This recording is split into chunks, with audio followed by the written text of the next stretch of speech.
공포. 공포는 영화나 드라마 그리고 테마파크의 공포 어트랙션 등 우리 주변에서 인위적으로 체험할 수 있는 수단이 많이 존재합니다. 과학 전문 언론 사이언스 타임즈는 이런 심리 현상을 일상 속 스트레스를 잊기 위해 더 큰 인위적인 스트레스를 찾게 되는 것이라고 설명했습니다.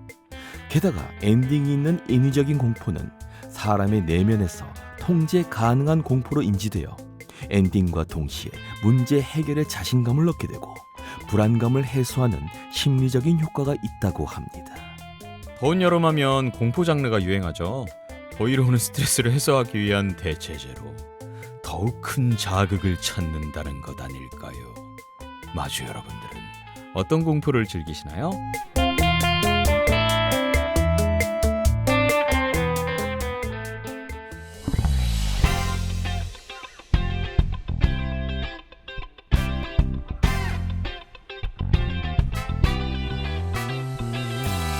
안녕하세요. 오버더 라디오 187회. 동방길까요? 신영호일까요? 한 가지만 해라 이 자식아. 뭐야 이게? 아이고, 진짜 또 더워졌다. 또 날 더워졌어. 아이. 더워졌으니까 썰렁하게 해드려야죠. 저는 근데 그 공포 영화가 마지막에 약간 네. 이게 끝인 줄 알았지. 약간 그렇게 찜찜하게 끝내는 엔딩 많잖아요. 네. 그런 거 보면 사실 그렇게 개운하지도 않은데. 툴을 만들기 위해서 네. 그 상업적인 그런 미끼를 것과- 던져놓죠, 아하, 항상. 오케이. 공포 영화. 공포 영화. 아하. 이런 심리 현상이 그 공포 안에 적용이 되는군요. 통제 가능한 공포. 아, 그 약간 그 영화 있잖아요. 그 뭐야? 어떤 거? 인형 척키 나오는 거. 척키. 그거를 볼 때 저 그때 들었던 말이 기억나요. 그게 저 공포 영화 진짜 싫어하는데 네. 그 영화를 보기 전에 그 인형이 사람 한 7, 8명인가? 10명 가까운 사람들이 붙어서 일일이 다 리모트로 조정하고 있는 인형이라고 생각하면 좀 덜 무서울 거다라는 얘기를 듣고 봤는데 진짜 그거의 영향인지 모르겠는데 뭐 그렇게 무섭지는 않게 봤어요. 그럼 웃기겠다.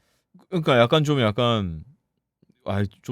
안 티나네. 약간 그런 그렇게 느낌. 생각을 하면은 모든 연기라든가 어떤 영화가 너무 가짜 같다. 이게 왜냐하면 그런 느낌만 안 드는데. 공포 영화 같은 경우는 그냥 있는 그대로 그냥 받아들이기에 약간 너무 장르물 특성상 약간 인위적인 느낌이 있을 수밖에 없잖아요.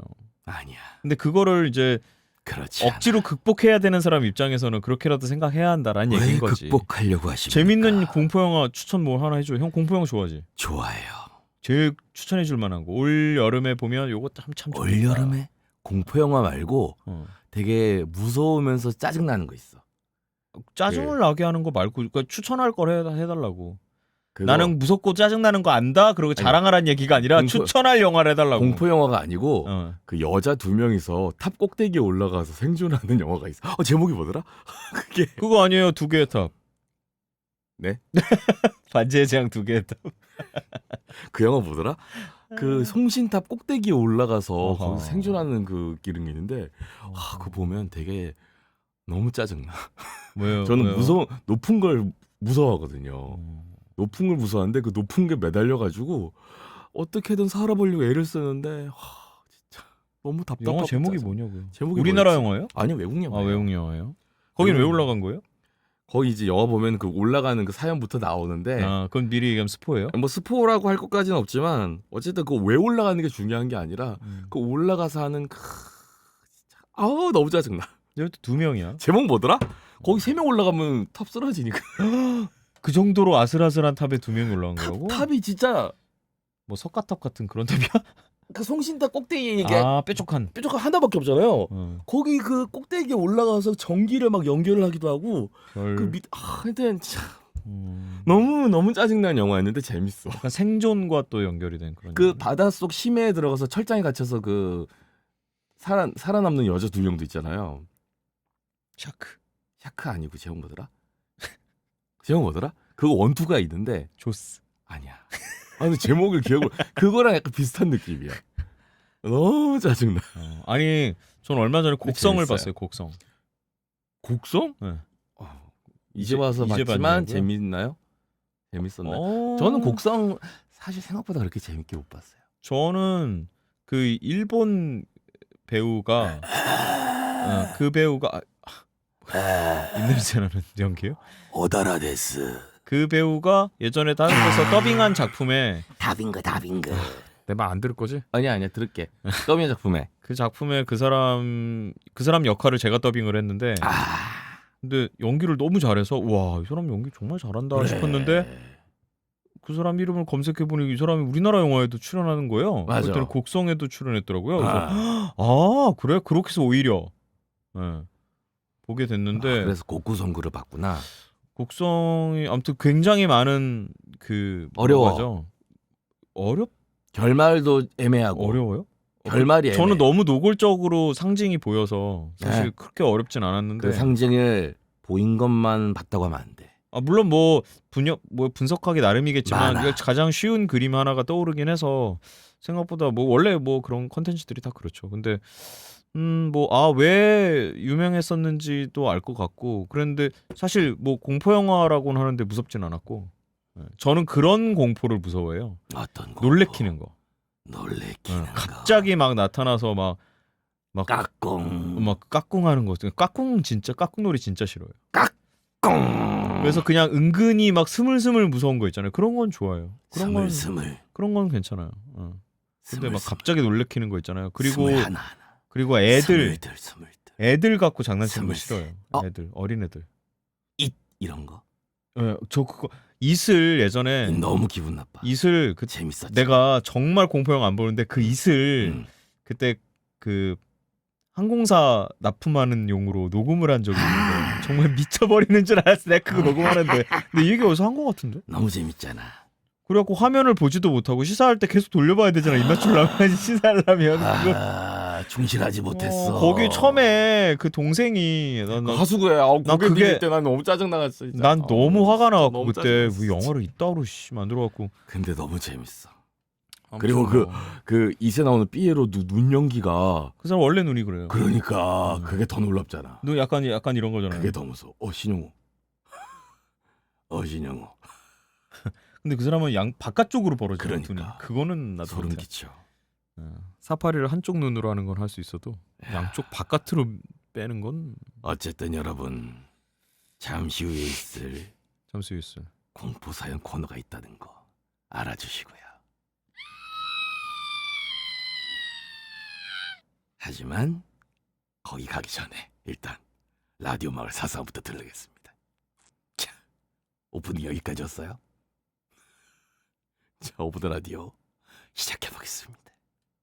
이 방송은 인간을 사랑하는 마음으로 즐겁게 연기하는 펀스쿨과 함께합니다. 너의 사생활이 궁금해. 너의 마음속이 궁금해. 너의 하루 어떤 이야기들로 가득한지 궁금해. 성우 홍범기와 신용우 함께 우리 얘기를 들려줄게. 귀호강할 준비는 됐나요? 들어봐 오버 더 라디오. 오버 더 라디오.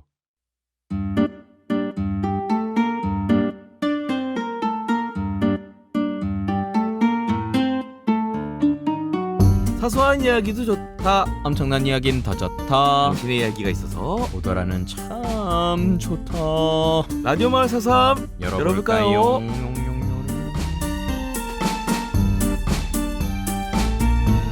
네, 오늘 어떤 사연들 보내주셨는지 첫 번째 사연부터 들어보도록 하겠습니다.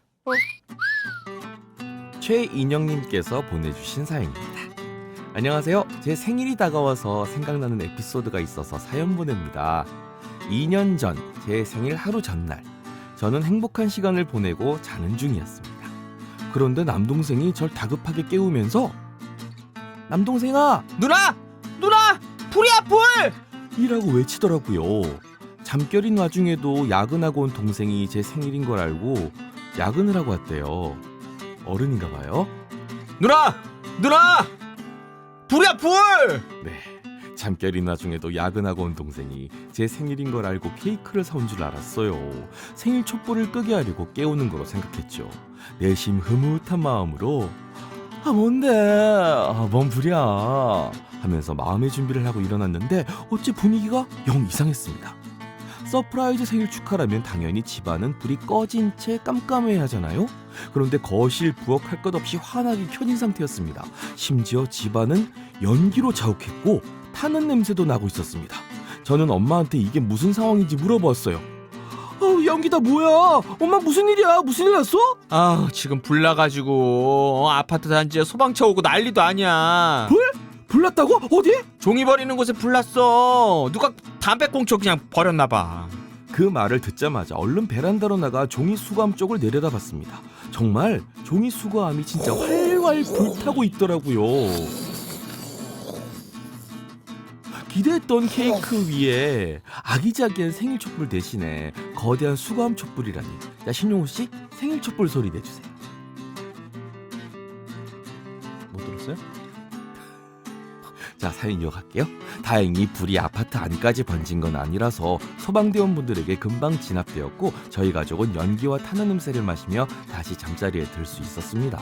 다음날 아침이 되어서도 폭풍처럼 몰아쳤던 어젯밤 일이 저에게는 어쩐지 꿈같이 느껴졌습니다. 그래서 자리에서 일어나자마자 베란다로 나가 확인했는데요. 불에 탄 수거함 잿더미가 떡하니 자리를 지키고 있더라고요. 저는 바로 친구에게 영상통화를 걸어서 그 잿더미를 보여주었습니다. 나 새벽에 동생이 깨우길래 케이크 준비한 줄 알았는데 다른 촛불이 있었다? 나보다 큰 생일초 받은 사람 없을걸? 앞으로도 이것보다 더 큰 촛불은 못 받아 라고 떠들었습니다. 정말 잊지 못할 생일 해프닝이었어요. 혹시 두 성우님께도 잊지 못할 생일이 있으셨을까요? 궁금합니다. 그리고 인영아 생일 축하해 라고 해주시면 최고의 생일 선물이 될 것 같은데 생일 축하 부탁드려요.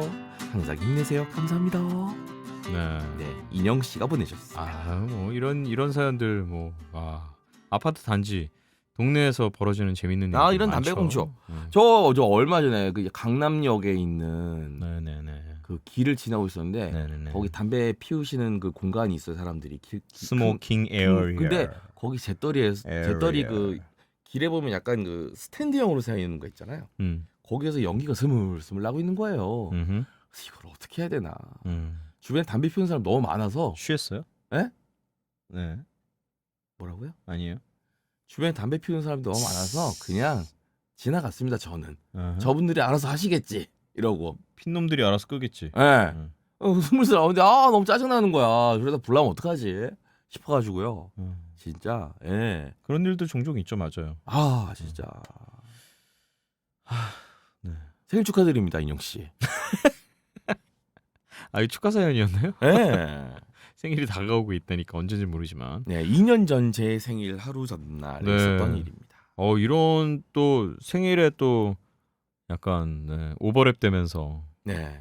이거 약간 영화 같은 장면이었어요. 그러네요. 생일인 줄 알고 이렇게 부비부비 이렇게 내심 좋은데 이제 싫은 척하면서 일어나는. Happy birthday 할 거야. 왜? 뭐? 얘 왜? 진짜. 정말 그랬더니 잠 덜 깬 척 일부러. 불이라고. 불났다고. 네. 집에 별일 소화기가 없으셨으니 정말 다행입니다. 집에 소화기가 10년 정도 된 소화기가 있어서 이번에 단지에서 공동 구매한다길래 소화기 바꾸려고 신청해놨어요. 그 소화기 수명이 맞아요. 원래 있어요. 한 5, 6년이든가? 얼마 안 되죠. 네. 그것도 안 될 수도 있어요. 그거 챙겨서 바꾸는 사람이 거의 없을걸요. 실험을 해보지 못하니까 이게 그치. 고장이 났는지 동작이 그치. 작동이 되는지를 확인을 못하니까 맞아요. 이게 때 되면 알아서 바꿔야 되는데 이게 그래서 이참에 바꾸려고 이제 신청을 해놨는데 소화기 오래되신 혹시 있다면 한 번씩 늘 점검해 보시기 바랍니다. 빛에 두는 것도 사실 우선이고 네. 그다음에 혹시나 갖고 계신 것도 유통기한 같은 것들을 좀 확인해 보시는 것도 좋겠네요. 네. 저도 안 해봤는데 좀 찾아봐야겠다. 어디 있더라? 핸디형 소화기도 하나 살까 계속 생각 중이에요. 차량용 소화기 같은 것도 원래 비치해야 되잖아요. 그렇죠. 소화기 얼마 안 비싸요. 진짜. 맞아요. 안 비싸긴 한데 참 안 사게 돼. 그죠. 나는 괜찮을 거야라는 생각을 보통 하죠. 그러니까요. 아이고, 반성하며 네. 준비해야 되겠습니다. 불조심들 하십시다용. 네네, 다음 사연 가볼게요. 루나 언니님께서 보내셨습니다. 안녕하세요. 오드라를 정주행 중인 루나 언니라고 합니다.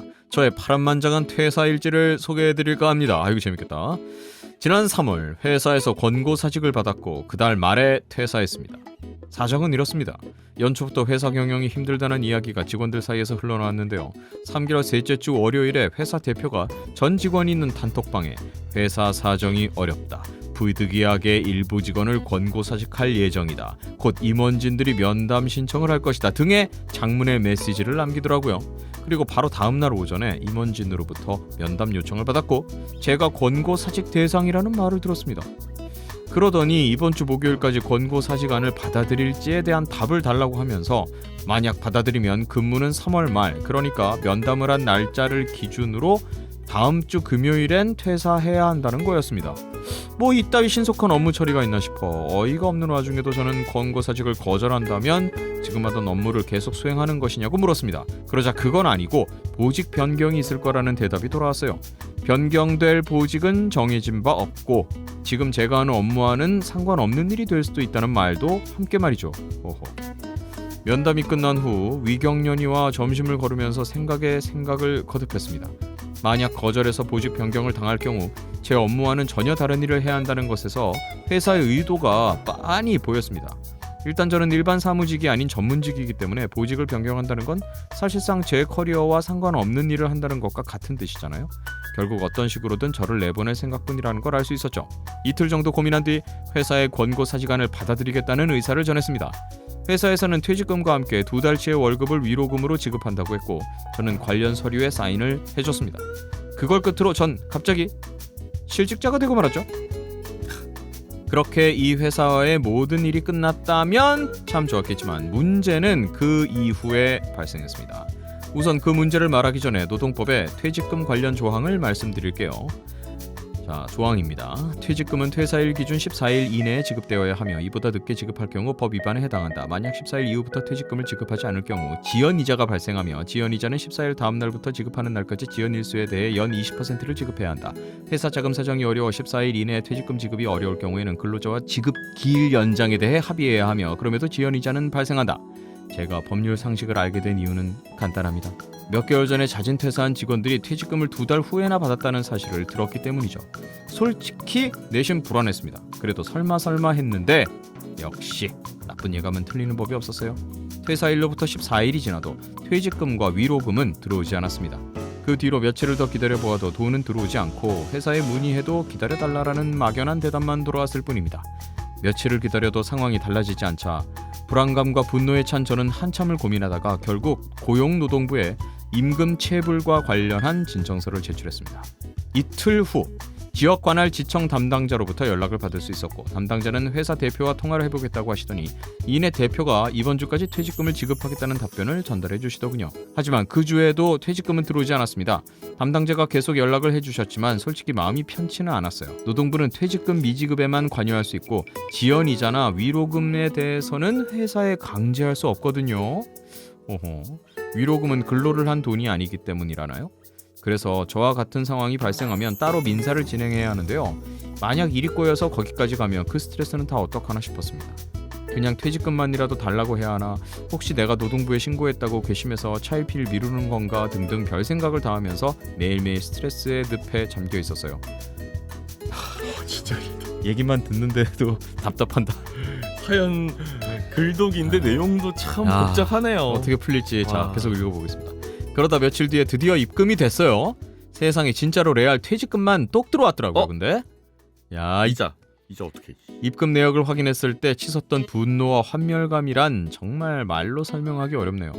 회사가 설마 그렇게까지 지저분할까 싶었는데 역시 상상은 현실을 뛰어넘기가 힘든 모양입니다. 이제 나머지 금액을 받으려면 제가 알아서 일을 진행해야만 했습니다. 그래서 앞으로 피곤한 일만 있겠구나 싶어 골치가 아프던 차에 담당자분이 위로금에 대해서도 자신이 대표에게 말해보겠다고 하시더라고요. 그때 얼마나 감사했는지 모릅니다. 그리고 그로부터 이틀 뒤 마침내 위로금도 들어왔습니다. 젠장! 지연이자 건은 전 직장을 긍휼히 여겨 그냥 넘어가기로 했어요. 전 이미 늙고 지쳤거든요. 그렇게 퇴직금 문제를 해결하고 회사와도 완전히 종집을 찍었습니다. 노동부 담당자분의 친절하고 신속한 대응에는 큰 위로를 받았고 무책임한 회사의 반응에는 인간에 대한 환멸을 느꼈던 시간이었네요. 혹여 사연을 들으면서 퇴직금 지급일로부터 며칠이나 지났다고 노동부에 민원을 넣느냐고 생각하실지도 모르겠습니다. 하지만 정정당당하게 받아야 할 돈을 받지 못하고 회사에 아쉬운 소리 하는 건 바로 나 자신입니다. 근로자는 언제나 약자의 입장에 선 경우가 많으니 나를 지키기 위한 최소한의 행동을 취한 것이라고 생각해요. 맞습니다. 이제 저는 지옥에서 벗어나 가벼운 마음으로 얼마 전 범기님의 고향인 동해로 여행을 다녀왔습니다. 지금은 취업 활동을 하고 있어요. 그리고 이제 와서 하는 말이지만 사실 전 제가 권고사직 대상자에 오른 이유를 알고 있습니다. 회사 동료들로부터 들은 이야기가 있거든요. 하지만 그 사연까지 풀면 오늘 안에 성우님들 퇴근 못하실까봐 감사합니다. 그건 제 일기장에만 적어놓을게요. 하하. 근데 궁금하긴 하네. 긴 사연 읽어주셔서 감사드립니다. 두 분 성우님들 모두 더위, 냉방병, 감기 조심하세요. 자, 덧붙여 사실 이번이 두 번째 회사 경영 악화로 인한 실직입니다. 연속으로 이런 일을 당하니 인생이 참 허무해지더라고요. 아직은 멘탈 수습 중이지만 앞으로 얼마나 제 인생이 흥미진진해질지 기대가 됩니다. 라고 하셨어요. 어우, 네. 멘탈 튼튼하시네요. 아 진짜 길게 쓸 수밖에 없는 사연이 있는 루나 언니 사연이었습니다. 고생하셨어요. 네, 퇴사 축하드리고요. 야, 자. 나의 퇴사 일지. 자. 또 파란만장한 다음 직업이 기다리고 있다. 자, 화이팅 하십시오. 정말 흥미진진하게 두 번씩이나 회사 경영 그러게. 악화로. 이거는 아, 뭐 이거 진짜 직원들의 그렇다. 잘못이라고 하기엔 뭐 경영 악화니까 경영을 못한 거 아닙니까? 와, 권고사직 대상자에 이런 이 오르게 된 사연을 안 적어 주셨는데 10중 8구는 어떤 음모가 있었을 것 같습니다. 이게- 그러니까 이제 사연이 길어질 거라고 얘기하시는 네. 거겠죠? 뭔가 이 사연보다 더 분노를 일으킬 수 있는 어허. 뭔가가 있을 것 같습니다. 그래요. 추측건데. 아유, 너무 스트레스 받고 화내지 마시고 기왕 에이. 어쨌든 결과적으로 이렇게 된 거 받을 것도 다 받았고 긍휼히 여겨서 나머지 에이. 이자는 됐다고 해. 그래. 자, 다음 또 잠깐 쉬셨다가 또 네. 재충전해서 또 네. 좋은 마음으로 기쁜 마음으로 건강하게 다음 직장 네. 고고! 동해에서 좋은 기운 많이 받고 오셨길 바랍니다. 응원합니다. 다음 사연 김시은님께서 보내주셨습니다. 안녕하세요. 혹시 남사친 여사친 논쟁들에 대해서 들어보신 적 있으신가요? 대표적으로 내 애인이 이성 친구의 깻잎을 떼어주어도 괜찮은가? 이성 친구에게 새우를 까줘도 괜찮은가? 같은 게 있죠. 이런 논쟁들 두 분은 어떻게 생각하시나요? 저는 단언컨대 1도 신경 안 쓴다 주의입니다. 이성 친구 문제에 관련해서는 그게 논쟁이야 싶을 정도로 정말 아무 생각이 없어요. 하지만 그런 제가 굳이 이 얘기를 꺼낸 이유가 있습니다. 바로 저와 제 남자친구 이야기를 하기 위해서죠. 저희는 과 CC인 대학생 커플이에요. 제 남자친구는 소위 말하는 인싸인데요. 남자 여자 가릴 것 없이 친구가 많고 거리낄 것 없이 같이 지내요. 저도 굳이 그걸 말리지 않고요. 그래도 가끔 여자친구와 단둘이 밥을 먹거나 술을 마실 일이 있으면 꼭 제게 허락을 구하곤 합니다. 제가 신경 쓰지 않는다고 말해도 그런 이야기는 너한테 미리 꼭 먼저 말해야 하는 거야. 라면서 늘 놀고 와도 되냐고 물어요. 저는 정말 괜찮은데 말이죠. 연애를 시작할 무렵에 제가 남자친구에게 했던 말이 있습니다. 나랑 연애하는 건 연애하는 거고 자기 친구들은 자기 친구들이다. 연애하는 이유로 친구 관계가 망가지는 건 원하지 않는다. 뭐 이런 이야기였어요. 저와 연애를 시작했다는 이유로 친한 여사친들 관계를 정리하거나 피하지 않았으면 좋겠다는 의미였죠.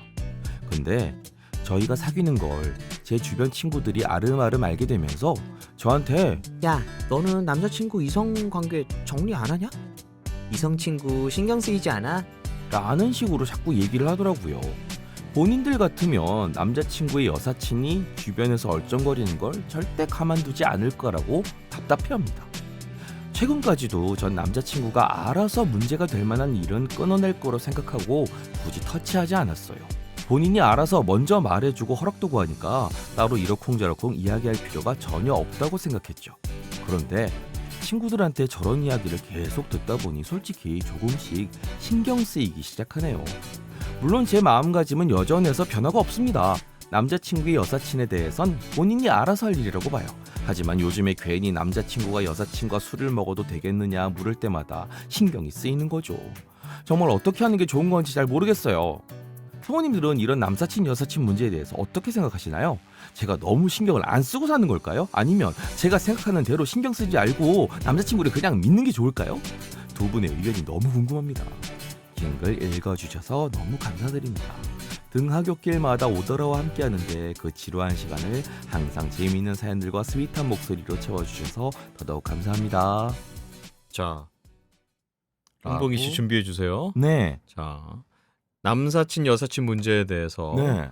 너무 신경을 안 쓰시는 걸까요? 아니면 생각하는 대로 신경 쓰지 말고 남자친구를 믿는 게 좋을까요? 자, 어떤 게 좋을까요? 신경을 쓴다, 쓰지 않는다. 지금 평소에 하듯이. 자,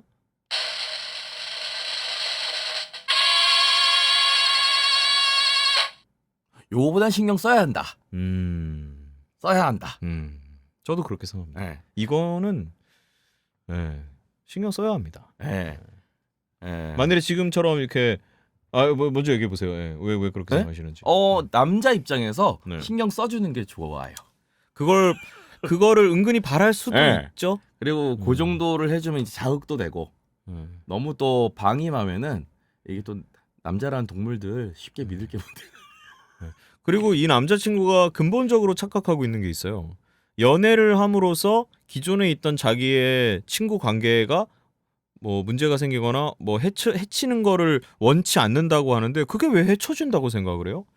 관계라는 건 변화를 하는 거기 때문에 주변에서 알아서들 피해주기도 하고 이 관계를 인정해주면서 관계라는 건 변하는 겁니다. 해쳐지는 게 아니라. 근데 만일에 지금 같은 경우 아까 남자친구가 오늘 나 여사친이랑 술 마실 건데 괜찮아?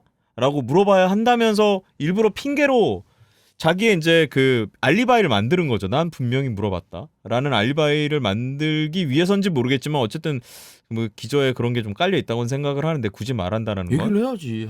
그러니까 하는 게 맞는 것도 있고 그리고 이제 그거를 안 이제 하면 당당하게 문제지. 그렇게 물어봤다는 거는 여사친 입장 그러니까 남자친구랑 술을 마시거나 같은 그 시간을 보낼 여사친 입장에서는 네 여자친구가 괜찮대?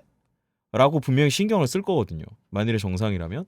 근데 내 여자친구는 괜찮대 라고 되면 안 됩니다. 그렇게 되면 안 돼요. 그래도 여러 번 중에 한두 번은 모르겠는데 네 여자친구는 내가 널 만나도 신경 안 쓰니까라는 게 이제 익숙해져 버린 일이 돼 버리면 네. 그럼 연애를 왜 합니까? 긴장감은 던져줘야 네, 해요. 맞아요. 그냥 그럼 친구 하세요. 네, 연애가 아닙니다, 그거는. 그러면 안 돼요. 뭔가 어느 정도 구속도 해야 하는 거고 그 구속 안에서 자기들끼리 어떤 결속감이 있기 때문에 연애라는 걸 하는 건데 나는 연애는 하지만 너에게 구속당하긴 싫어 이런 마인드면 그런 마인드에 맞는 사람들이 있겠지요. 그리고 이 남자분은 사실 구속 당하기 싫다는 얘기를 안 해서.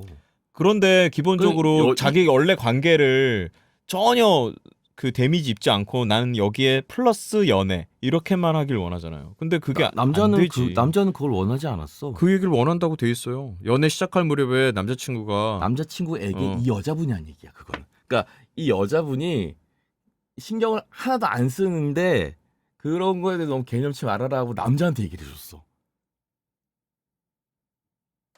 이 사연자께서 그렇게 얘기를 했어.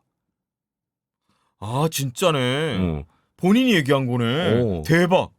그러니까 왜 그랬어? 바보야? 오해하지 말고 이 남자친구는 아 그러네. 네. 안 돼요 이러면. 이래도 되고 저래도 되는데 안 됩니다. 왜 본인의 가치를 왜 그렇게 매겨요? 아니, 물론 스스로의 가치는 스스로 매기니까 난 괜찮아요라고 할 수 있지만 가치관이야. 나는 남자친구를 안 돼요. 믿는다. 이거지. 그러니까 형 근데 어쨌든 믿으면 안 된다며. 좀 덜 믿어도 좋다. 너무 믿지 말아라.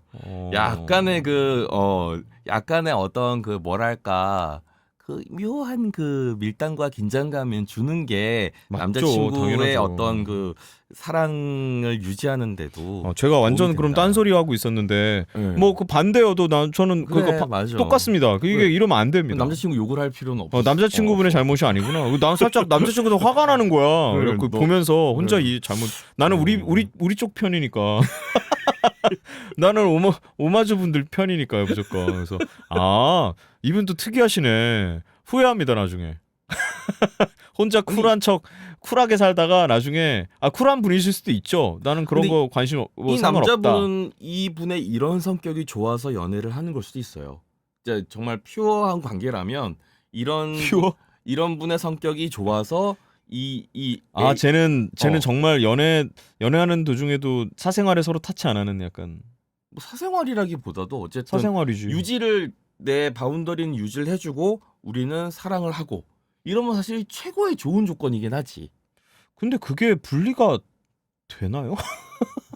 이 사연자분처럼 음. 시은님처럼 이런 마인드를 가지고 있다면 남자가 사실 근데 똑바로 행동만 하면 돼. 이거는 지금 되게 그 관념적인 내용인 거고 이게 실질적으로 만일에 예를 들어 봅시다. 오늘 우리 시은님과 남자친구가 만나기로 약속을 하거나 만나고 싶거나 보고 싶은 영화가 있거나 가고 싶은 곳이 있어요. 그런데 이분은 너무 친구도 많고 그래서 설정이야. 아니 결국은 이런 문제에 부딪힌다고. 그 이런 영화 나 그 영화 내 여사친들이랑 이런 보기로 설정 했는데. 들어가면 항상 결과는 부정적이라고. 그러니까 내가 하는 얘기야. 이런 거를 상상해 봤을 때 무조건 시은 씨가 나중에 이건 아닌 것 같은데라는 일들이 생기게 섭섭함이 되고. 생길 거야. 그러니까요. 그러니까 그런 걸 방지하기 위해서라도 어느 정도 관계가 그쵸 해하거나 뭐 변하는 거는 정상적인 겁니다. 너무나 당연하게. 예. 그리고 잘 알아서 그 남자 주변에 있는 또 여사친이나 친구들도 알아서 이제 배려를 하게 되는 거. 그럼 배려의 수준이지. 난 쟤 이제 여자친구 있으니까 난 쟤 이제 못 만나네. 그런 게 어딨어요. 그런 건 아니고 자연스럽게 배려하면서 피해줄 수 있는 분위기. 그리고 뭐 딱 커플끼리 보기 좋은 영화는 함부로 보러 가자고 아예 말도 꺼내지 않는 그런 이 남자친구 성격이면 뭐 그래 여자친구한테 물어볼게. 여자한테 물어봤어. 야 나 이번에 뭐 개봉하는데 나 그 얘네랑 보자고 하는데 나 봐도 돼? 그러면 여자친구 이 시은 씨 같은 성격이면 봐도 돼. 근데 나 마음속으로 한 구석에 나도 보고 싶었는데 이러면 어떡할 거냐고. 마음속에 한 구석 놓으면 안 돼. 그러니까 표현을 해야지. 그런 게 자꾸 쌓이면 네. 결국 나중에 터지기도 하고 조금의 틈이 생기면 그게요 나중에 점점 벌어집니다. 수리 시공 보수는 그때 바로 해야 합니다. 알았죠? 부정적이라뇨? 나한테 부정적이래. 난 현실적인 거야. 부정적. 어쨌든 신경은 조금 쓰시는 게 나을 것 같아요. 당연하죠. 믿기는 하지만 음. 남자친구를 믿고 이런 마음을 갖고 있는 건 너무 좋지만 그래도 뭔가 어떤 그 두 분 간의 재미 요소는 재미라고 표현이 좀 그렇지만 그런 어떤 탁탁 그 건드려지는 어떤 그 요소는 가끔씩 표현을 해주는 게 좋지 않을까 네. 그런 생각입니다. 물론 서로 믿음을 기반으로 서로 연애를 하는 건 맞지만 너무 믿음에만 기대면 그리고 이 남자친구도 내가 보기엔 어느 정도는 여자친구가 날 좀 더 이렇게 케어해주길 바래. 나에 대해서 좀 더 욕심을 좀 내줬으면 하는 마음이 있을 수도 있어요. 없을 수도 있고. 그렇게 시작하면 말이 안 되고요. 자, 그렇다 합니다. 이렇게 논쟁이 우리도 있네요. 그래서 깻잎은 떼어주는 게 맞아요? 깻잎 좀 떼줘라. 아유, 진짜. 그래요? 그래. 떼줘도 괜찮아? 여자친구가 다른 남자의 근데 깻잎? 너무 즉각 반응을 하면 안 돼. 그 깻잎을 힘들어하는 걸 한 5분 동안 지켜보니 너무 즉각 왜? 반응을 하면은 지켜보고 있다는 게 티가 난 거잖아. 안 돼. 아, 보고 있지만 눈 감아 주다가 마지 못해서 어쩔 수 없이 슬쩍 도와준다. 뭐 이렇게 하면은 뭐 내 남친 배려 있는 남자였네. 요 정도 느끼게. 너무 리액션 정확히 하면 안 된다. 아니 왜? 그렇게 성별을 굳이 뒤집고 생각하지 마시고요. 본인을 대입하면 되잖아요. 아니지 보통 이거 남사친 여사친 이 여자분 입장에서 아니 그러니까 하는 거니까. 그러니까 형 말이야 형. 뭘? 형이면 어떻겠냐고. 형을 물어본 거 아니야? 똑같아. 너무 즉각 반응하면 기분 나쁘다. 여자친구에게 다른 남자가 내 여자친구가 다른 남자에 깻잎 떼어줄 때. 너무 대놓고 보고 있다가 반응한 것 같으면 안 돼. 난 싫어. 그래. 만일에 정말 떼어주고 싶고 그거 보다가 답답했으면 나한테 떼주라고 얘기하면 내가 떼주겠어. 그리고 새우? 와 새우는 절대 안 돼. 새우는 좀 그렇지 않아? 새우를 왜 까서 줘? 그러니까. 껍질까지 먹으면 되지. 그러니까 씹어 그것도 그래. 먹어 그냥. 까주기. 하면 안 된다. 저 예전에 비빔밥 비벼준 적 있어요. 뭐라고? 관계가 뭐 그런 관계들은 아니었는데 말도 안 돼. 택도 없어. 새우보다 더 심해. 비빔밥 비벼준 거예요? 당연하지. 말도 안 돼 그거. 근데 다 비벼줬어요. 거기에 테이블에 앉아있던 사람들. 미쳤구나. 그건 네가 문제야. 그걸 다 비벼주고 앉았어. 야 진짜 내 여자친구가 만약에 거기 테이블에 있는 난 비빔 거 다 비벼준다면 난 걔랑 헤어질 거야. 또 오바한다. 또 오바해. 그 오지랖 평생 감당 못해. 아니 내가 하나를 다 비빌 동안 얘네는 위에 있는 계란도 하나 제대로 못 부시고 있더라고. 계란 후라이도. 그래갖고 아유 내나 그리고 물론 여자친구 거 먼저 해주고. 아유 진짜 아유 뭐 무슨 얘기를 하고 싶어갖고 자꾸만 아우 하니? 응? 적당히 해라 적당히. 아유. 예 이제 적당히 하래요 형이. 이제 그만 얘기할게요. 네. 아무튼 건강한 연애 앞으로도 계속 하시길 바라면서요. 우리는 시은 씨가 오래오래 행복하게 연애하길 바래서 하는 얘기예요. 저희는 그냥 뭐 알죠? 저희끼리 한 얘기고요. 네. 크게 신경 안 쓰셔도 아까 돼요. 오해해서 미안하고요. 예. 진짜 좋은 분이네요. 예. 남친을 순식간에 진짜 너 정말 남친? 아유 뭐 내 남친도 아닌데 뭐 내가 뭐. 다행이다. 자 오늘 사연 보내주신 최인영님 그리고 루나 언니님 그리고 김시은님. 마지막 김시은님께 저희가 소정의 상품 보내드리고요. 네 사연 보내주셔서 감사합니다. 오랜만에 이런 뭐 A냐 B냐 약간 이런 고민 그러게. 상담하니까 재밌네요. 또 사랑 얘기하니까 확 불타오르네. 또.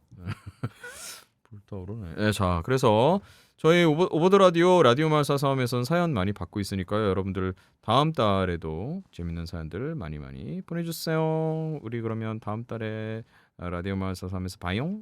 뿅.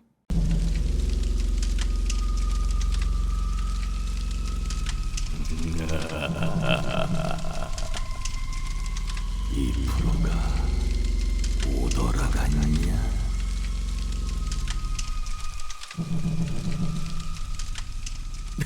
갔냐에서 조금 갔냐? 간냐에서 분위기가 훅 갔냐? 확 갔냐다 훅 진짜. 갔냐?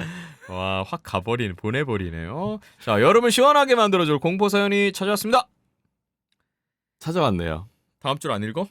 어떤 사연들이 있는지 한번 들어볼까를 꼭 읽어야 돼? 왜? 이런 거 왜 꼭 지켜서 읽어야 되니? 진짜 너의 이런 철두철미함 정말 무서워. 나에겐 공포야 이런 게. 아우 진짜 소름 끼쳐. 지가 하는 거 내가 다 장단 맞춰주는데 내가 너무 하는 거 무서워. 장단 더럽게 안 맞춰. 너무 무서워 아주. 소름이야 소름. 자 저희 공포 사연 특별 사연으로 받아보기로 해서 저희가 여러분들께 공포 사연 한번 받아봤는데요. 네 공포 사연이 아주 너무 많이 와서 공포스러웠어요. 이거 공포스러워. 공포스러워. 사연이 너무 많아. 자. 공포스러워. 제가 먼저 매를 맞아보도록 하겠습니다.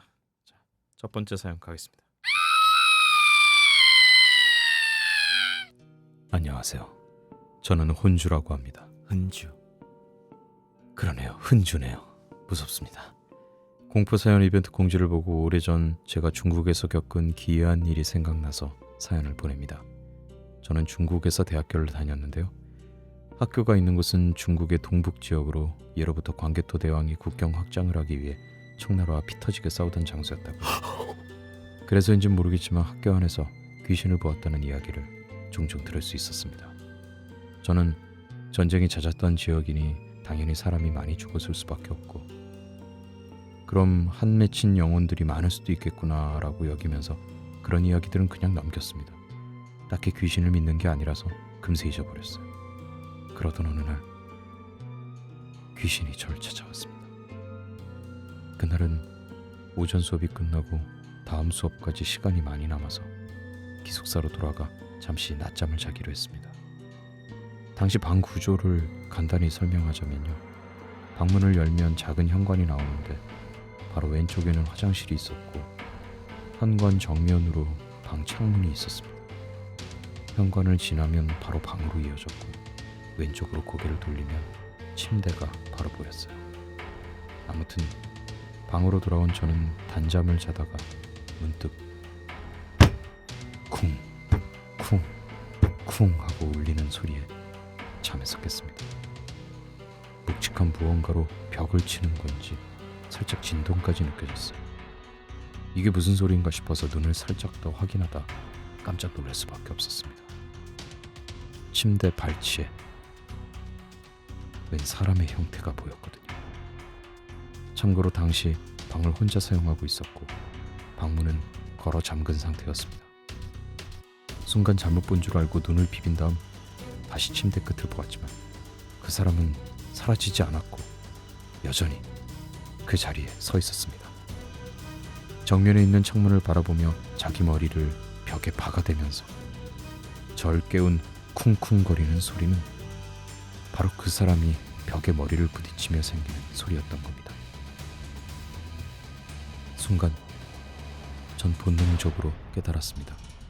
지금 내 눈앞에 있는 건 사람이 아니라 귀신이라는 걸 말이죠.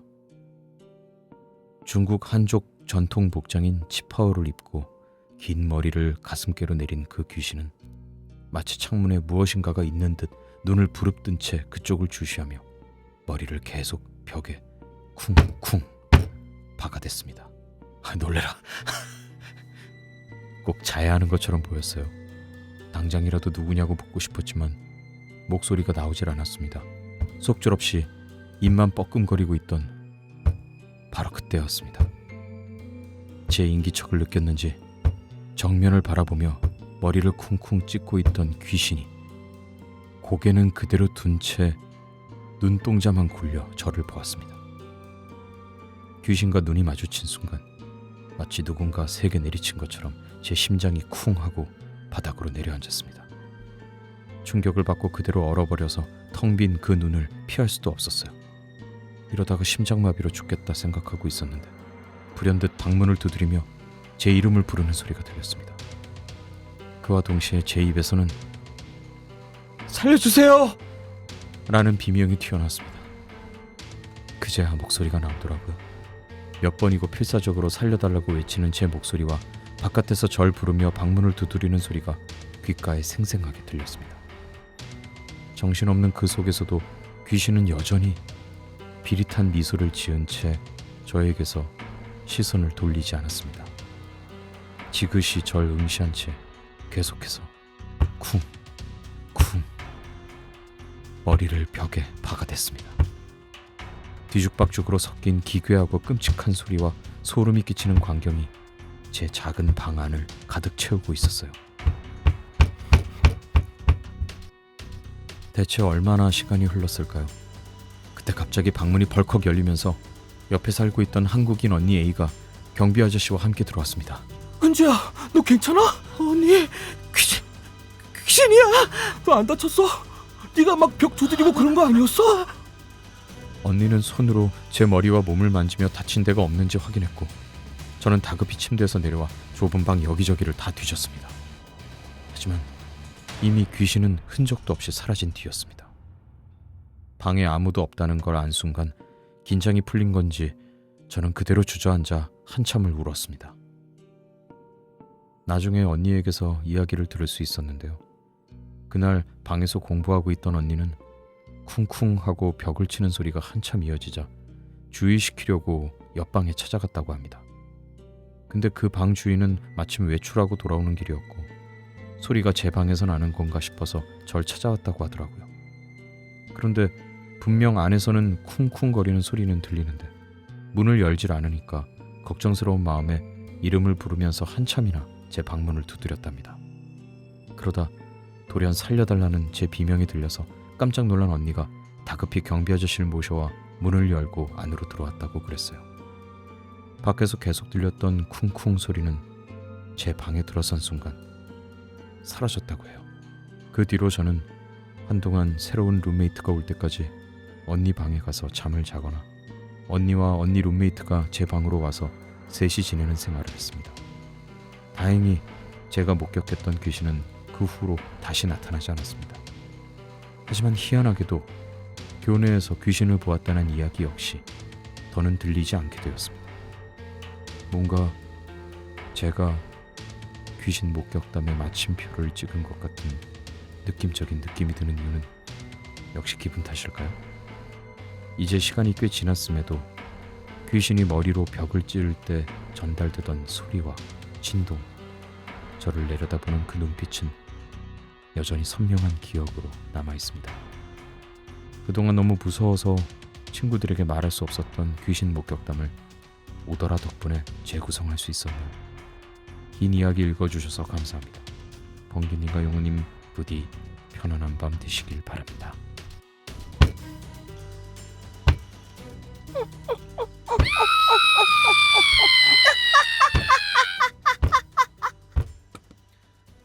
이런 얘기를 들려주고 편안한 밤 되길 바란다고요? 와, 너무 감사합니다. 감사합니다. 진짜 재밌다. 자, 일단 시간이 아, 없습니다. 다음 사연 바로 또 넘어가 보도록 하겠습니다. 이현정님께서 보내주셨습니다. 올해 대학에 갓 입학한 파릇파릇한 대학생 새내기입니다. 지금부터 할 이야기는 대학교 기숙사에서 제가 실제로 겪었던 일입니다. 평소 저는 담력이 좋다 못해 아주 겁을 상실했을 정도로 무서운 것을 좋아합니다. 귀신 영상이나 공포 영상도 즐겨보던 사람인데요. 그날 처음으로 소름 돋는다는 게 어떤 기분인지 알게 되었습니다. 때는 1학기 중간고사 전 룸메이트와 함께 시험 전에 마지막으로 놀자는 생각으로 외출을 했습니다. 그러다 친구와 지하철역 상가에 구제 옷을 파는 가게에 들어가게 되었는데요. 저는 딱히 마음에 드는 옷이 없었던 터라 그냥 나와서 다른 상가들을 구경하고 있었어요. 하지만 친구는 마음에 드는 게 있었는지 상가에서 옷을 구매하고 나오더라고요. 그게 이후에 어떤 결과를 불러일으킬지 꿈에도 모른 채 말이죠. 저희가 기숙사로 돌아온 것은 9시가 조금 넘은 시간이었습니다. 늦기도 했고 피곤했던 저는 얼른 씻고 일찍 잠자리에 들었습니다. 평소에도 제가 좀 일찍 자는 편이긴 해요. 근데 그렇게 일찍 잠드는 날이면 새벽에 깼다가 다시 잠드는 경우가 종종 있거든요. 그날도 딱 그런 날이었습니다.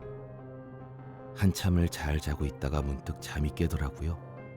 막 깬 상태라 비몽사몽하긴 했는데 제 시선 끝에 친구가 본인 침대에 가만히 앉아있는 모습이 똑똑히 보였습니다. 그 늦은 밤에 뭔가를 보고 있는 것처럼 고개를 푹 숙인 채로요. 솔직히 당시에는 이상한 걸 못 느꼈어요. 그냥 화장실이나 세면대에 갔다가 잠깐 앉아서 핸드폰 하고 있나 보다 하고 대수롭지 않게 넘기고 다시 그대로 잠이 들었습니다. 다음날 아침 저와 룸메이트 다른 친구 셋이서 도서관 가기 전에 점심을 먹고 있었어요. 그러다 갑자기 새벽에 봤던 일이 기억나 친구에게 물었습니다. 야, 너 새벽에 침대에 앉아서 뭐 했냐? 자다 깨서 보니까 그러고 있더라? 새벽에? 오늘 새벽? 나 아무것도 안 했는데? 친구의 대답을 듣자마자 처음으로 소름이 오소소 돋고 겁이 났습니다. 당연히 핸드폰 했다고 이야기할 줄 알았거든요. 혹시라도 기억을 못하는 건가 싶어서 친구가 앉아있던 자세와 새벽에 보았던 모든 것을 자세히 말해줬지만 친구의 대답은 똑같았습니다. 도서관으로 이동해 공부하는 도중에도 찝찝한 마음은 좀처럼 가시질 않았습니다. 그때 문득 새벽에 보았던 친구의 옷차림이 기억이 났어요. 친구는 기숙사에서 늘 입고 있던 잠옷차림이 아니었습니다. 하얀 와이셔츠와 그날 지하철에서 산 구제바지, 양말까지 신은 그야말로 외출복 차림새였습니다. 그날 저녁에 기억해낸 옷차림을 말해주면서 다시금 새벽에 본 광경을 친구에게 세세히 설명해 주었습니다. 그랬더니 한참을 듣고 있던 친구가 넌지시 이야기를 꺼내더라고요. 실은 그날 뭔가 좀 이상하긴 했어. 저녁에 너 잠들고 난 뒤에 자꾸 뭐가 쳐다보는 느낌이 들더라. 기숙사가 2인실이라 저랑 친구뿐입니다. 근데 계속 시선이 느껴져 친구는 무서운 마음으로 잠을 청했다고 했어요. 한참을 뒤척이다 새벽 4시쯤 되어서야 겨우 잠들었고 시간을 보진 않았지만 아마 그쯤에 제가 깼던 걸로 기억합니다. 그렇다면 그날 새벽 제가 본 것은 친구가 아니라 친구를 지그시 내려다보고 있던 다른 존재였던 겁니다. 저희는 이 모든 일이 지하철역에서 사온 구제 옷 때문에 벌어진 일이 아닌가 하는 결론에 도달했습니다. 인터넷을 찾아보니 구제 옷은 어디서 온 건지 주인이 누구였는지 알 수가 없기 때문에 그에 관련한 괴담이 꽤 많았거든요. 저희 역시 구제 옷으로 인해 이상한 경험을 하게 된 거겠죠. 그 뒤로 저는 더 이상 그 기묘한 존재를 보진 못했지만 룸메이트는 그날 이후 혼자 잘 때면 악몽을 꾼다고 합니다. 그날 그 새벽 제가 본 건 대체 무엇일까요? 만약 친구라고 착각하고 말을 걸었다면 그 존재에게서 어떤 답을 들을 수 있었을까요? 이걸 듣고 혹시 제가 잠결에 잘못 보거나 꿈을 꿨다고 생각하시는 분이 계실지도 모르겠습니다. 하지만 그때 아무리 자다 깬 상태였다고 해도 제가 본 건 꿈이라고 생각할 수 없을 만큼 아주 생생했어요. 사연을 보내는 지금도 전 여전히 꿈이 아니라고 그렇게 믿고 있습니다. 네. 결론은 빨리 옷을 버려라. 구제 옷 예뻤을 수도 있잖아요. 다음 사연 가보겠습니다.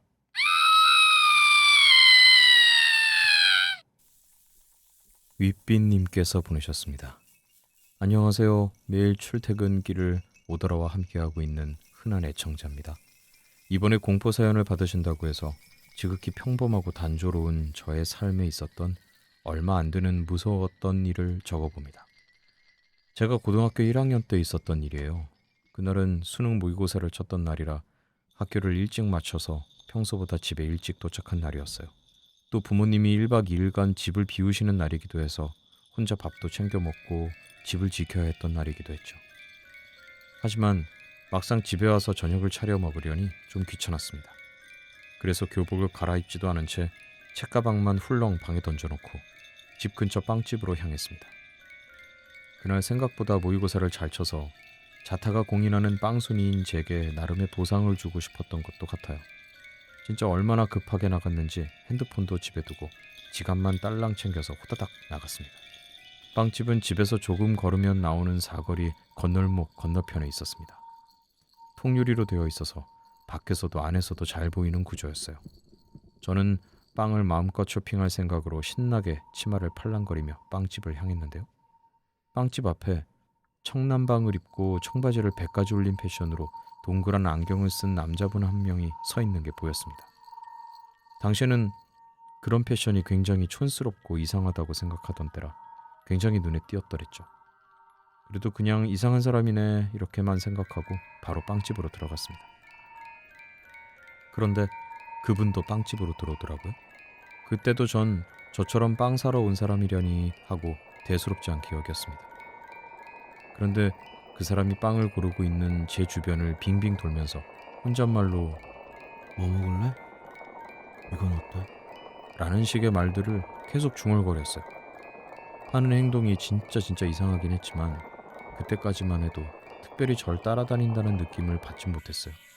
하지만 빵을 계산하려고 주인 아주머니께 쟁반을 전달하는 순간 그 남자가 제 옆에 딱 서더니 갑자기 지갑을 꺼내는 게 아니겠어요?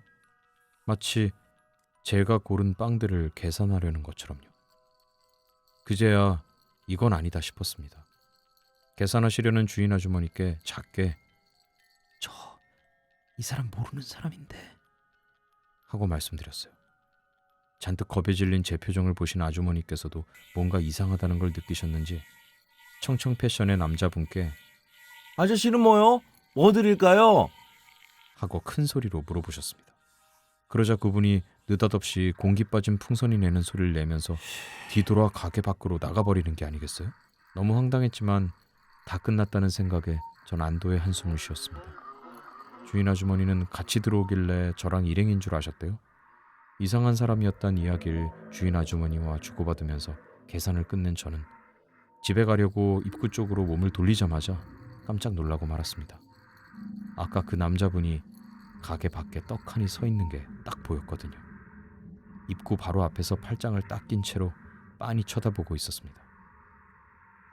순간 너무 무서워 도저히 밖으로 나갈 수가 없었어요. 전 거의 울면서 주인 아주머니께 말했습니다. 아주머님 어떡해요? 저 사람 안 가고 계속 저기서 저 쳐다보고 있었어요. 지금 집에 부모님도 안 계시는데 어떻게 하죠? 학생, 그러면 지금 가지 말고 계산대 안쪽으로 들어와. 여기 잠깐 숨어 있어. 내가 경찰에 신고해 줄게. 저 사람 진짜 이상하네. 당시 그 빵집에 젊은 부부도 함께 있었는데요. 뭔가 이상하다고 느끼셨는지 저희에게 다가와 무슨 일이냐고 물어보셨어요. 주인 아주머니께서는 모든 상황 설명을 해주셨습니다. 그런 와중에도 청청패션의 남자는 계속 같은 자세로 가게 안을 빤히 보고 있었고요. 전 어떻게 해야 할지를 몰랐습니다. 머릿속에는 집에 어떻게 가지? 왜 핸드폰을 집에 두고 나와서는 이 바보 멍청이. 저 사람이 가는 길에도 계속 따라오면 어떡하지? 하고 무서운 생각이 떠오르기만 했습니다. 그렇게 안절부절하고 있었더니 사정을 들은 부부가 곁에 다가와 다정하게 말을 거셨습니다. 학생 집이 어느 쪽이에요? 네? 저쪽이요. 우리랑 같은 방향이네. 계속 여기 있을 수는 없으니까 일단 우리가 데려다 줄게요. 같이 나가요. 젊은 부부는 정말 감사하게도 저를 두 분 가운데 세운 채로 함께 가게 밖으로 나가주셨어요. 셋이서 그렇게 건널목 쪽으로 이동하자 아니나 다를까 그 남자도 저희 쪽으로 걸어왔습니다. 하필 그때 신호가 빨간불이라 멈춰서 기다릴 수밖에 없는 상황이었는데 정말 온몸이 딱딱하게 굳어지는 느낌이었습니다. 제가 어떻게 걷고 있는지도 모를 정도였어요. 신호야 빨리빨리 제발 빨리 파란불로 빨리빨리 속으로 그렇게 빌고 또 빌던 순간 갑자기 커다란 무언가가 뒤에서 제 오른손 어깨를 팍 하고 세게 내리쳤어요. 깜짝 놀라 무슨 일인지 확인하려는 찰나 제게는 무슨 드라마나 영화에 나오는 슬로우 모션 장면처럼 더디게만 느껴졌습니다. 그리고 고개를 돌려본 제 어깨 위에는 그 청청패션 남자의 손이 올려져 있었습니다. 저랑 눈이 마주치자마자 남자는 빙그레 웃으며 제게 안녕. 이라고 하면서 손인사를 하더니 반대편으로 뛰어가 버렸습니다. 그때 제 곁에 계시던 두 분이 아니 당신 뭐 하는 사람이에요? 라고 소리치셨던 것 같은데 그 순간이 사실 자세히 기억나진 않습니다. 절 쳐다보던 그 눈을 똑바로 마주했을 때 개슴츠레한 눈빛을 보았을 때 느꼈던 소름이 끼치는 그때 감정만 남아있어요. 벌써 10년이 훌쩍 넘었는데도 생생히 기억이 나요. 남자가 사라진 뒤에도 두 분이 끝까지 데려다 주셔서 저는 집까지 안전하게 귀가할 수 있었습니다. 지금 생각해도 참 고마운 분들입니다. 그렇지만 집에 와서도 공포에서 쉽사리 헤어나오질 못했습니다. 혼자서 한참을 울다가 부모님께 전화하면서 또 엉엉 울었던 기억이 나네요. 그 일이 있고 난 뒤 저는 한동안은 집 밖에 나갈 때마다 혹시나 그 사람이 어디 숨어 있다가 또 나타나는 건 아닐까 몹시 불안해했고 부모님은 제 등하굣길을 항상 함께 해주셔야만 했습니다. 다행히 1년 뒤에 이사하게 되면서 안정을 찾고 많이 좋아지게 되었어요. 지금은 그 동네가 예전과 많이 달라졌고 빵집 역시 없어졌지만 아직까지도 거길 지날 때면 머리가 쭈뼛쭈뼛 서는 느낌을 조금 받긴 해요. 그래도 이제는 그분에 대해서 아마 정신적으로 아팠던 분이 아니셨을까 그렇게 생각하면서 이해하고 있어요. 그동안 제가 몸과 마음의 건강을 열심히 신경도 쓰고 챙긴 덕분에 덤덤하게 이 이야기를 떠올릴 수 있게 된 것 같습니다. 하지만 그때 몹시 놀랐던 어린 여학생이 아직 제 마음속에 사라지지 않고 여전히 남아있긴 한가 봐요. 공포 특집이라는 문구만 보면 반사적으로 그 청청패션이 떠오르는 걸 보면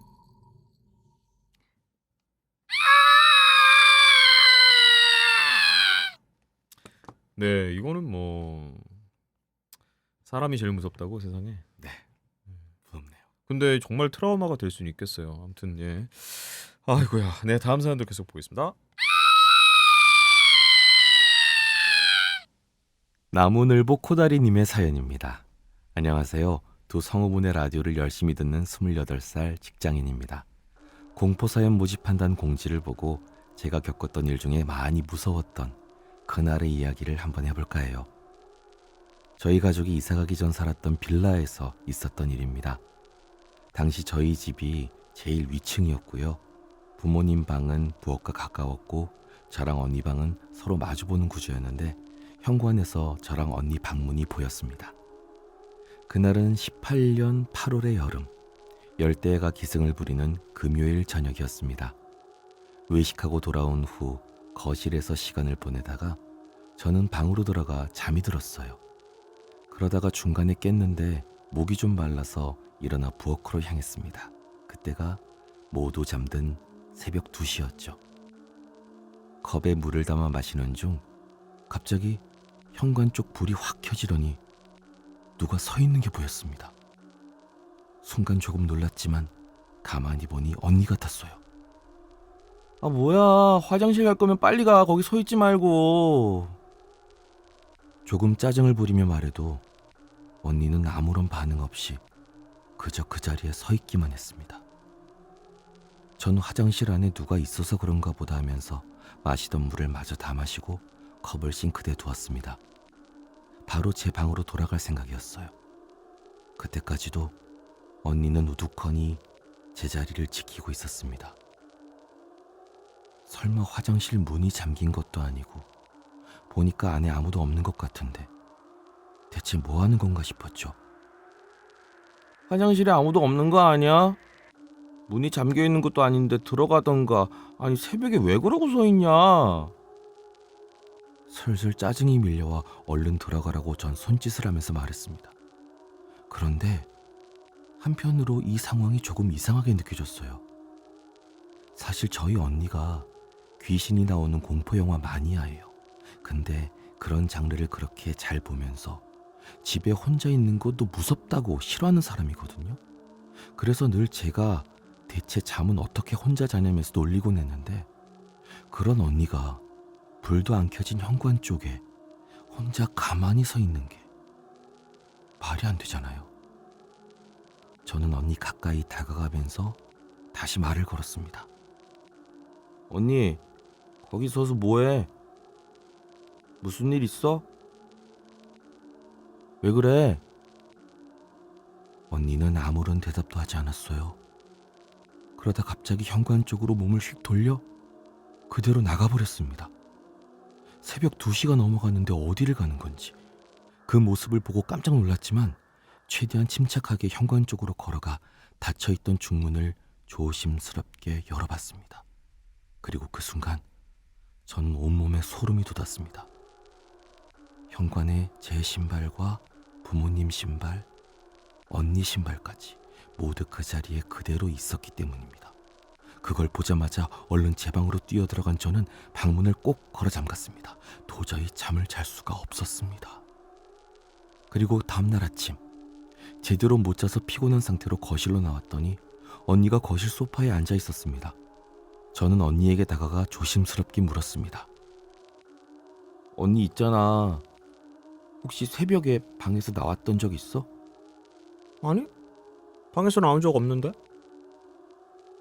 그렇다면 새벽 2시에 제가 마주한 사람은 누구인 걸까요? 그리고 그 순간엔 놀라선 몰랐었지만 생각해보니 그 사람이 현관 밖으로 나갈 때 중문이 열리는 소리도 현관 불도 켜지지 않았었습니다. 닫힌 중문을 연 사람은 누구도 아닌 바로 저였죠. 그럼 도대체 불이 꺼진 현관 앞에 우두커니 서 있던 건 진짜 뭐였을까요?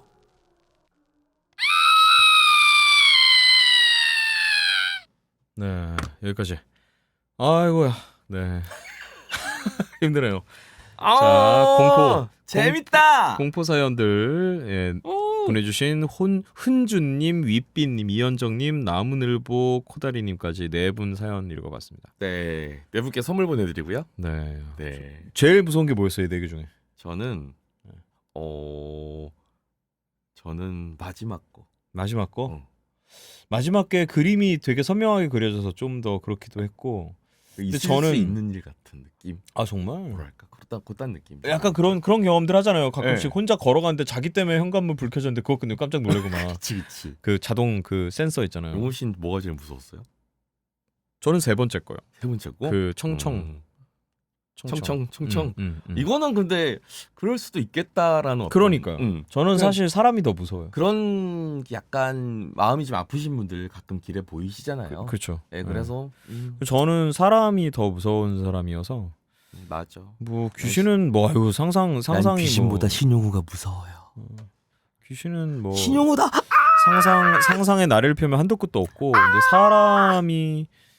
사람인 것 같아서 이분은 사람이었잖아요. 게다가 뭐 이것도 모르는 건가?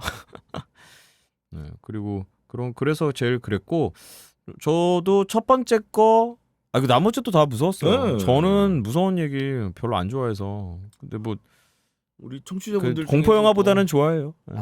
그래요? 무서운 이야기는 그렇게 무서워하지 않아요. 생각보다. 저는 MBC 심야 괴담에도 네. 꼭꼭 챙겨봅니다. 심야 괴담이란 게 있어요? 심야 괴담회라고 공포 사연 이렇게 소개해 주는 게 있는데 지금 시즌 3가 그게 뭐예요? 뭐 어디서요? MBC에서요? MBC에서요. 아 별걸 다 하네.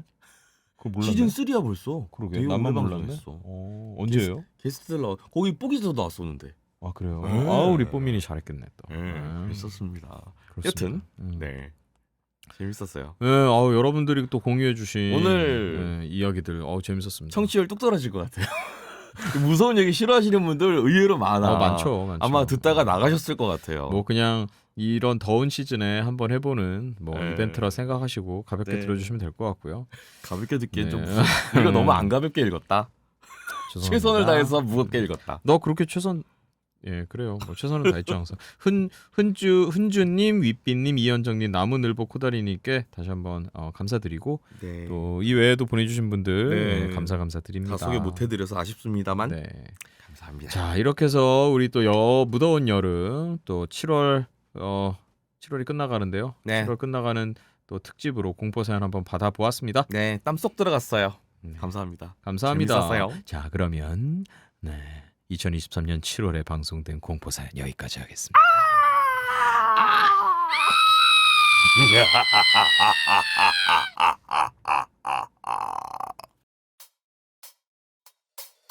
근데 저기 앉은 멋쟁이 두 남자 자꾸 나의 맘 후끈 달아오르게 해 어쩔 수 없잖아 그래 오늘 밤도 그대와 홍범기 신용우 함께해요 성우 팬이라면 함께해요 본방으로 들으면 좋아요 너와 나 over the radio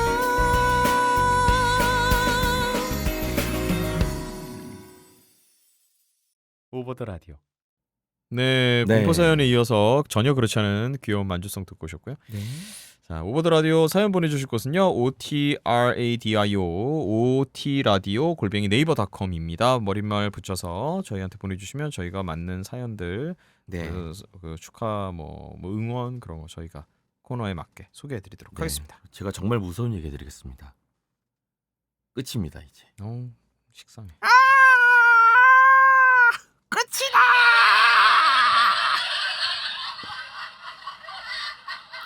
이 웃음소리도 무섭다.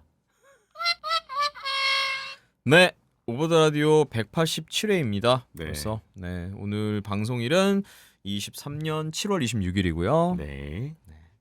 자, 무더운 여름은 한창인 계절이겠죠. 우리가 네, 진짜 지금 여름 한가운데 있는데 네, 녹음하는 오늘은 7월 6일. 7월 6일입니다. 네. 20일 후네요. 20일 후. 세상에 한치 앞도 알지 못하는 네, 세상인데 진짜. 20일 후에 방송을 이렇게 미리 땡겨서 하고 있다니. 핫서머. 네.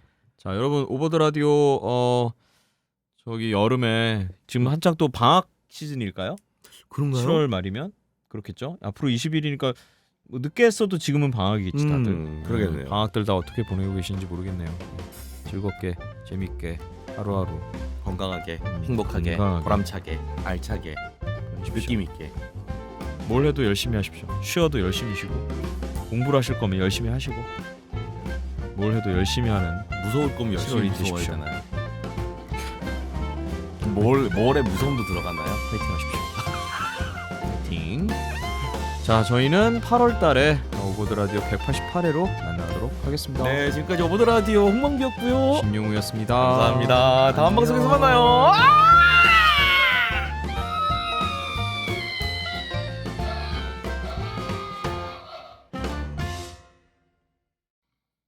이 방송은 인간을 사랑하는 마음으로 즐겁게 연기하는 펀스쿨과 함께합니다.